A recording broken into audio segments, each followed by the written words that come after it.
The old man's voice echoes in Yisun's head, warning him not to trust Hyope. But why would a stranger say that? Yisun shakes the thought away. Hyope's always been kind to him. There's no reason to doubt him. Still, the warning lingers. What could that guy even do to him? Hyope smiles, saying he already paid the bill. Yisun notices his jacket's gone. Where's your coat? I gave it to you, Hyope replies. He pulls Yisun close, wrapping the coat around both of them. Geez, you're too nice, Yisun mutters. Hyope laughs, calling him a kangaroo. Yisun hides his face, embarrassed, but that old man's warning won't leave his mind. Hyope steps outside, shivering from the cold. He regrets giving away his jacket, even though he tries to laugh it off. Yisun watches him quietly. Seeing Hyope like this brings back memories he thought he buried long ago. Inside the car, Hyope teases him about the past, asking if he still remembers those dark days. Yisun nods, voice low, yeah, back when everything felt like a cage. He forces a smile, trying to joke about it now, but deep down, he knows those days were hell, and the scars never really faded. Yisun remembers the tough days when all he could afford was plain white rice. It felt like he was stuck in a never-ending rice sponsorship. He sighs, saying that seeing Yihwan reminded him of those cold, hungry nights. Hyope just listens quietly, not judging. He softly replies that it was Yisun's choice to help Yihwan. He only worries Yisun might catch a cold. Yisun folds his arms, pretending to be mad that he missed catching the guy who once confined him.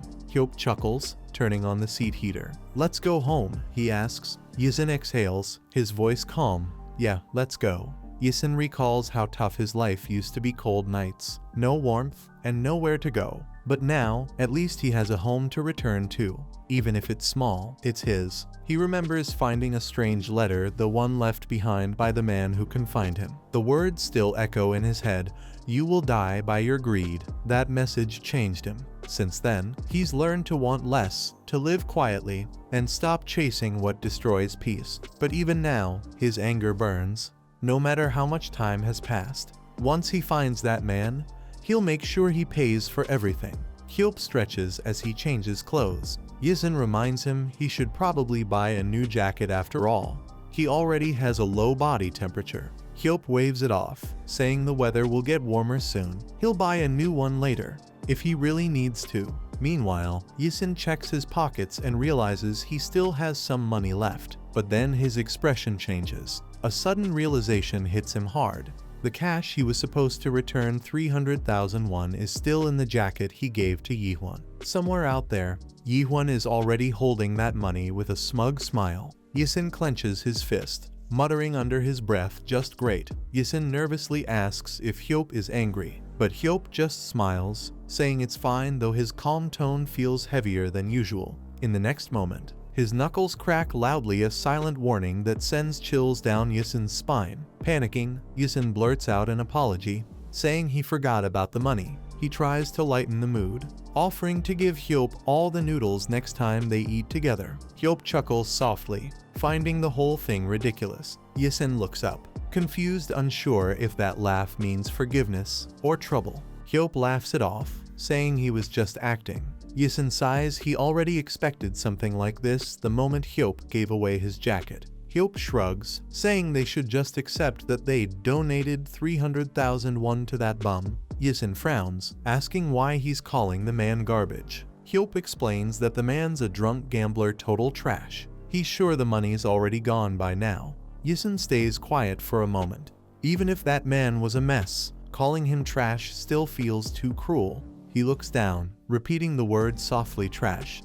Maybe it's not just about that man. Maybe he's thinking about himself, too. Yisun reflects quietly. He could have easily ended up like Yihwan, lost and broken. But thanks to Hyope's support, his life took a different path. Back in high school, it was common for wealthy families to send their kids abroad. So his parents sent him and Jinti all the way to California.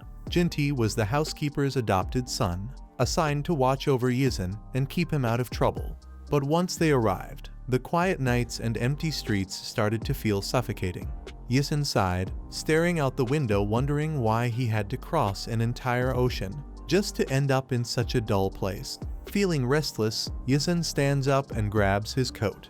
He tells Jinti he's heading out, staying in just isn't cutting it tonight. With a playful grin, Yisun pats Jinti's head and asks if he wants to come along, maybe hit a party together. Jinti sighs, knowing exactly where this is going.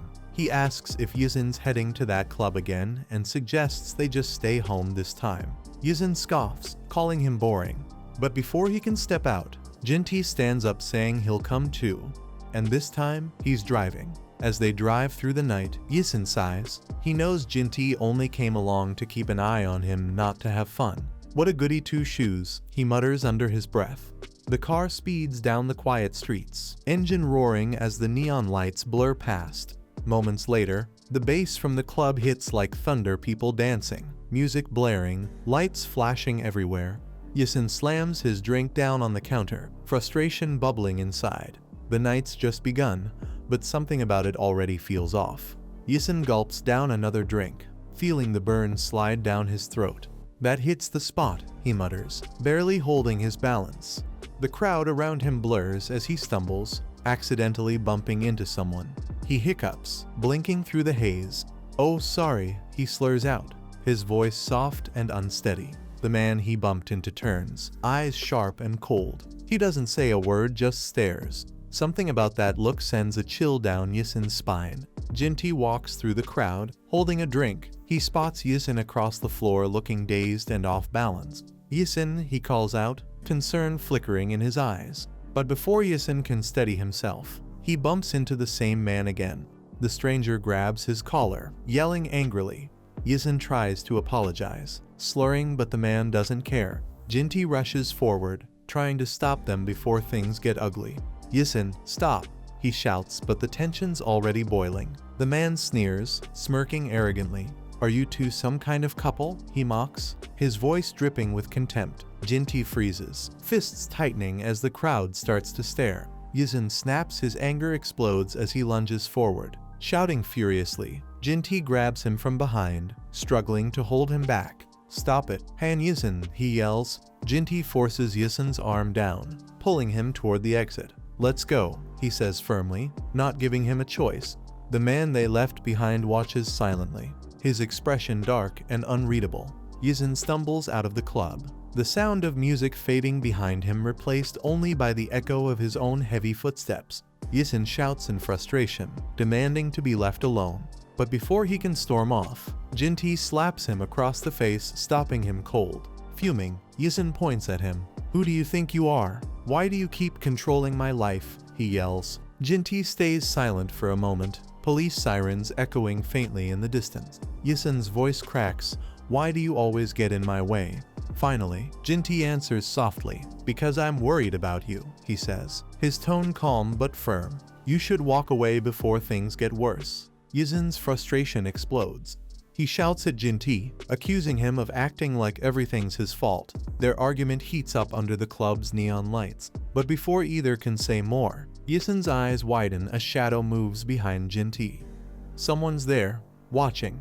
A flash. The man from before, the one Yisun bumped into, raises a gun.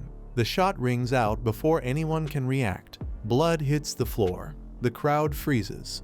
And for a moment, time itself stops. Jinti staggers, blood soaking through his shirt. Yisun freezes, his voice trembling. "What if something really goes wrong?" "Yisun?"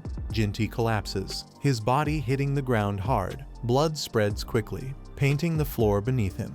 "Jinti!" Yisun screams, his voice echoing through the night as panic takes over. The world around him turns red. Sirens wail. Paramedics rush in, carrying Jinti's body toward the emergency room. Yisun follows behind, helpless, trembling, and covered in blood. Time passes in silence. Yisun sits in the cold hospital hallway, the red emergency light flickering through the doors. He hasn't moved in hours. Inside the room, Jinti lies motionless on the hospital bed, pale, weak, barely breathing.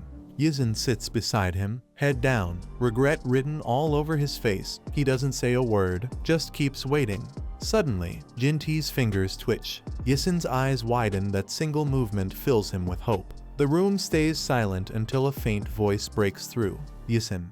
Jinti slowly opens his eyes, his weak tone filled with calm. Yisun jumps to his feet, eyes wide with shock and relief. "Jinti," he calls out, barely believing what he's seeing. Jintae gives a faint smile and teases softly. "You've had enough of clubbing now, right?" His words carry both warmth and quiet forgiveness. Yisun can't speak, he just nods, tears welling in his eyes. For the first time, he truly understands what Jintae meant by worrying about him. A soft memory flashes, both smiling, sharing food, laughing together. But at the same time, Yisun admits, "He was my friend." He remembers holding Jintae's hand tightly in the hospital. "I felt so guilty, so ashamed for forgetting that." Now buttoning his shirt, his voice steadies. "After that day, I never acted out again." The screen fades, leaving only silence and the weight of a lesson learned. The next day, students rush into the hallway. "Jintae, we heard you got hurt," one of them calls out in concern. More classmates gather around, their voices overlapping. "Are you okay? Who hurt you?" The hallway fills with noise and worry. Yisun watches quietly from the back, surprised. He never realized Jintae was so well liked. Jintae gently places a hand on Yisun's shoulder and smiles. "Don't let what happened bother you, Yisun." Yisun stays silent, the words hit deeper than they should. Jintae places a reassuring hand on Yisun's shoulder and says calmly, "Don't let what happened bother you. Do you want to meet my friends?" That was around the time Yisun first heard about the mysterious club called Phoenix, a group that claimed to burn away foolishness and rise from the ashes, like a firebird. The members were arrogant just like Yisun once was. He found them pathetic, yet couldn't help but watch their conversations from afar. At the center of it all stood Jintae, quiet, composed, and rarely speaking. Despite being their leader, he carried an air of calm authority that no one questioned. Despite keeping his distance, Yisun still visited the Phoenix clubroom occasionally just to see Jintae's quiet reactions or hear the members talk nonsense. Days later, Yisun heads toward the school infirmary after hearing Jintae wasn't feeling well. He calls softly, "Jintae." As he steps inside, Jintae looks up with a faint smile, trying to hide his discomfort. "You're here? It's nothing serious, just an upset stomach. You didn't have to come." Yisun asks softly if Jintae's feeling better. Jintae smiles faintly, saying he's hooked up to Enrollment 4 and the doctors promised it'll help him recover soon. Yisun gently pats his hand and says it's a shame, he always loved the food from that one restaurant they used to visit. Jintae fidgets slightly, asking why Yisun isn't at school. "Weren't you supposed to go to the clubroom today?" But Yisun shakes his head and replies quietly, "Whatever, I won't be going there anymore." He reaches out again, resting a hand on Jintae's head. "Come on," he says softly, "you're more important than the club." Jintae looks down, his expression soft and quiet, still feeling the warmth from Yisun's concern. Yisun smiles gently and tells him, "You should keep your hand still," trying to lighten the mood. In narration, Yisun reflects, "I lived with Jintae for 10 years, but I never truly understood him better than anyone else. I just wanted to."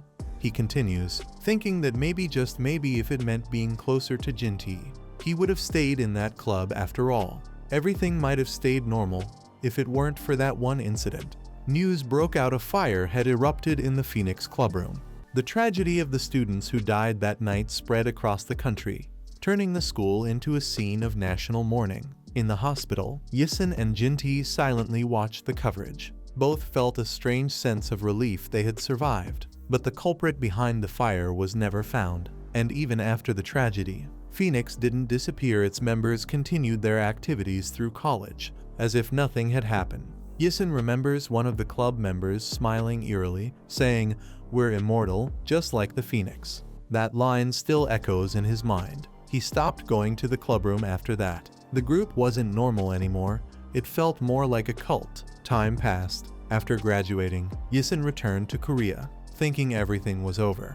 But fate had other plans. Not long after his return, another news report broke out, another fire, this time inside the Phoenix Club at college. After that last fire, the members of the Phoenix Club vanished without a trace. No one ever saw them again. 2 fires had broken out in the same club. That couldn't be a coincidence. Yisun started to believe the arsonist was someone from within the group. When he told this to Jintae, there was only silence. Both of them seemed lost in thought, as if they already knew something. Then, Jintae gave a faint smile, one that sent chills down Yisun's spine. Yisun stands quietly, lost deep in thought, his expression unreadable in the dim light. Hyop's voice calls out, breaking the silence. He asks if Yisun fell asleep in the shower after staying there so long. When Hyop enters, he's shocked to find Yisun's body ice cold. He quickly moves to help, worry flashing across his face. Yisun finally snaps out of it, wrapping himself in a towel. With a faint smile, he thanks Hyop and says he was just lost in thought. Hyop scratches his neck awkwardly, looking at Yisun. He tells him to take better care of himself and dry his hair before lying down. The scene shifts to a quiet night. The room is dim, and everything feels calm and still. Moments later, Hyop pulls Yisun into a hug while they lie side by side. Yisun looks flustered and mumbles that he can't breathe. As Hyop holds him close, Yisun can feel his warmth spreading. He admits to himself that Hyop clings to him every night. It's a bit annoying, but he's like a living heater. As they lie side by side, Hyop gently pats Yisun's arm and says goodnight. Yisun replies softly, telling Hyop to sleep well and thanking him for his work that day. But when Yisun looks up, something about the moment catches him off guard. His eyes widen slightly, a flicker of emotion crosses his face. The room falls into silence. Both of them shift under the blanket, trying to get comfortable, though Yisun seems restless. Then, Yisun feels Hyop move closer. His body presses gently against his back. Yisun freezes for a second, whispering quietly. Yisun suddenly freezes as he feels something behind him and mutters, "What's this?" Realizing what's happening, he lets out a tired sigh and jokes to himself. Wow, it must be nice to be young. Hyop, half asleep, apologizes awkwardly while Yisun shifts slightly. He grumbles in his head that it keeps touching him and tells Hyop to go to the bathroom and handle it himself. Hyop whispers that if he gets up, Yisun might get cold. Yisun groans internally, realizing that's not the real problem right now. He turns to face the other way, covering his eyes in frustration, hoping everything will calm down if he just stays still. That night, the atmosphere between Hyop and Yisun becomes unexpectedly tense. Hyop tries to ease his restlessness by shifting closer, while Yisun struggles to stay composed, clearly caught off guard by the sudden closeness. The moment turns awkward and charged, but Yisun does his best to diffuse it without letting things go too far. Yisun lies still, trying to calm his thoughts as the quiet night stretches on. Hyop shifts beside him, mumbling softly in his sleep. The sudden closeness makes Yisun freeze. The air grows heavy. Yisun senses something off and tries to ignore it, hoping it's just a dream. But when things cross a line, Yisun abruptly turns around, shocked by what just happened. His expression turns cold as silence fills the room, both of them unsure of what to say next.